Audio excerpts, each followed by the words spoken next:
অখণ্ড ভারতের স্বপ্ন বাস্তবায়নের জন্য যারা ছিল, আমাদের এই দেশে শেখ হাসিনা ছিল এই বাস্তবায়নের প্রধান রূপকার। আজকে হাসিনার খাত হয়েছে, কিন্তু তার বছররা কিন্তু বিভিন্ন জায়গায় রয়ে গেছে। আমাদের দেশবাসীকে বলব, আমাদেরকে সতর্ক হতে হবে। এই চক্রান্ত চলমান, এবং আমি সতর্ক করে দিয়ে বলতে চাই, আমাদের বিপ্লব চলমান।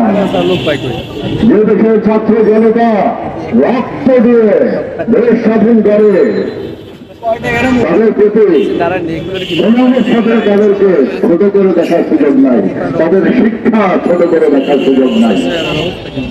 সুতরাং এটাই শুধুমাত্র আহ্বান করবে দেশবাসীকে, সকলে আমাদের সেই শিক্ষিত ছাত্র জনতা তাদের পাশে আড়াল, যাতে করে কোন ধরনের সুবন্ধু মাদকার চক্রান্ত, মোদী আর মোদী মিডিয়ার চক্রান্ত, এদের ভাবে কিন্তু আমরা কেউই যেন পারা না দেই, এবং কোন ধরনের তাদের উস্কানিতে যেন আমরা কোন আবেগী কোনো বক্তব্য না দেই।